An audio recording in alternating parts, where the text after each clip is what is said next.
आज के इस वीडियो में आपका स्वागत है। और आज मैं पीएनबी बैंक का एनालिसिस करने वाला हूँ। ठीक है, ये पीएनबी बैंक का डेली चार्ट है। और आपको जैसे कि पता होगा पीएनबी बैंक ने काफ़ी ख़राब परफॉर्म किया है कुछ समय से। अभी जो शेयर का प्राइस है ये 104 रुपये का है। ठीक है, तो यहाँ पे अभी क्या देखने को मिल रहा है, यहाँ पे थोड़ा रिस्क देखने को मिल रहा है मुझे। रिस्क कैसे, मैं आपको एक चीज़ दिखाता हूँ।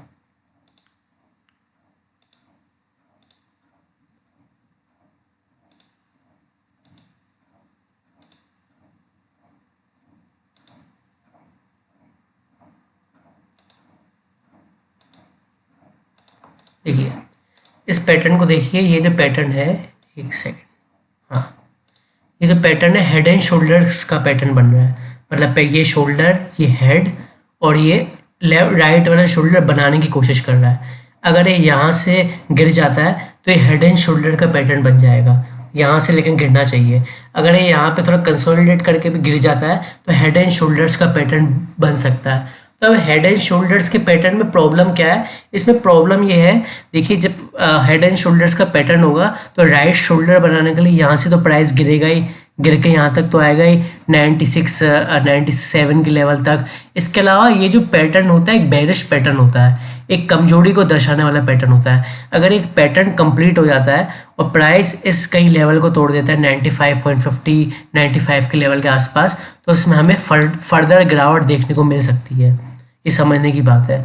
फर्दर गिरावट इसलिए देखने को मिल सकती है क्योंकि एक तो ये पैटर्न भी बन गया तो कमजोरी देखने को मिल सकती है। इसके अलावा शेयर के सेंटिमेंट्स भी खराब है और ये share short term down trend में है। शॉर्ट टर्म डाउन ट्रेंड में आपको ये दिख ही रहा है, नीचे है। इसके अलावा ये 50 के ईएमए के भी नीचे है, ये 200 दिनों के एक्सपोनेंशियल मूविंग एवरेज के भी नीचे है, ये 100 दिनों के एक्सपोनेंशियल मूविंग एवरेज के भी नीचे है। तो 50, 100 और 200 इन तीनों के जो मेन मूविंग एवरेजेस हैं इन सब के नीचे ही है। ठीक है, और इसके अलावा हेड एंड शोल्डर्स का पैटर्न बना सकता है। अगर इसे बना दिया पैटर्न तो ये शेयर और ज़्यादा कमजोरी इसमें देखने को मिल सकती है, तो और ज़्यादा रिस्की हो जाएगा शेयर। ठीक है, फिर भी मेरे जैसा कि मैंने बताया शेयर बहुत ज़्यादा रिस्की है और इसमें बाय करना एक तरीके से फॉलिंग नाइफ के साथ खेलना होगा, चाकू के साथ, आग के साथ खेलना होगा। लेकिन फिर भी अगर आप बाय करना चाहते हैं तो इसके लिए आप क्या कर सकते हैं, जो ये इस पैटर्न का हेड एरिया है और हेड का जो हाईएस्ट प्राइस है, मतलब कि हेड का हाईएस्ट प्राइस मतलब कि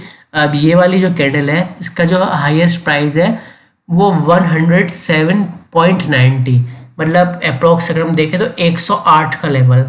अगर 108 के लेवल के ऊपर निकलता है प्राइस, 108 लेवल के ऊपर निकलता है और उसके खासकर इसके ऊपर क्लोजिंग देता है, तो फिर एक तरीके से ये हेड एंड शोल्डर्स का पैटर्न है कैंसिल हो जाएगा अगर ये इसके हाई को तोड़ देता है तो। इसके अलावा मैं जो 108 का लेवल कह रहा हूँ, यहाँ पे आप देखिए 200 दिनों का एक्सपोनेंशियल मूविंग एवरेज भी यहीं कहीं है। ठीक है ना, तो 200 दिनों का एक्सपोनेंशियल मूविंग एवरेज का प्राइस जो है उसका भी 108.20 है। तो ये 108 या फिर 108.20 का लेवल अगर तोड़ता है प्राइस और उसके ऊपर बंद होता है तो आप एक बार को बाय कर सकते हैं। ये फिर जाएगा तो पहले इसको ये वाला हाई तोड़ना होगा, 109 के आसपास है जो, फिर ये बाद में इस लेवल को टच कर सकता है 118 के लेवल को। अगर ये 118 के लेवल के ऊपर जाता है तो हमें इसमें रिकवरी देखने को मिल सकती है, लेकिन रिकवरी वगैरह कब देखने को मिलेगी और ये 118 के लेवल पे कब जाएगा, ये सब तब होगा जब ये 108 के लेवल के ऊपर बंद होता है और सबसे बड़ी बात सस्टेन करता है। मतलब ऐसा नहीं हो कि 108 के लेवल के ऊपर चला गया फिर गिर गया, ऐसे नहीं चलेगा। या फिर 108 के लेवल के ऊपर क्लोज तो हो गया लेकिन सस्टेन नहीं कर पाया, फिर गिर गया या टाइम पास कर रहा है, तो इसमें लेना बेकार है बिल्कुल। ठीक है, तो वैसे तो शेयर बहुत रिस्की है, मैंने आपको बता दिया। ये पैटर्न यहाँ पे खतरा बना रहा है, इसके अलावा सारे ईएमएस के नीचे भी है। ठीक है, फिर भी अगर आपकी इच्छा है तो 108 या फिर ज़्यादा अगर सेफर साइड खेलना चाहते हैं तो 108.20 के लेवल का ध्यान रखें। अगर प्राइस के ऊपर क्लोजिंग देता है एक अच्छी खासी स्ट्रॉन्ग कैंडल बना के तो इसमें बाय किया जा सकता है, उसमें कुछ उम्मीद है। ठीक है, इसके अलावा आप देखिए अभी 100 दिनों के एक्सपोनेंशियल मूविंग एवरेज के भी नीचे ही है जो कि 108.63 है। इसके अलावा 50 दिनों के एक्सपोनेंशियल मूविंग एवरेज के भी नीचे ही क्लोज हुआ है। 50 दिनों का एक्सपोनेंशियल मूविंग एवरेज है वो 104.48 है और इसकी क्लोजिंग हुई है 104.11। तो मतलब 50 की EMI के भी ऊपर बंद नहीं होना चाह रहा है, ये समझ रहे हैं आप। तो रिस्क तो पूरा है, ठीक है ना, रिस्क तो पूरा है। तो कहने का मेरा कंक्लूजन ये है, आप मेरे बताए हुए लेवल पे अगर बाय करना चाहें तो कर सकते हैं, लेकिन रिस्की बहुत रहेगा ये, इसमें फ़ायदा नहीं है बाय करने का। आप पास अदर ऑप्शंस अवेलेबल हैं, उनके साथ जाइए तो ज़्यादा बेहतर है। ठीक है, आज के इस वीडियो में इतना था, थैंक यू।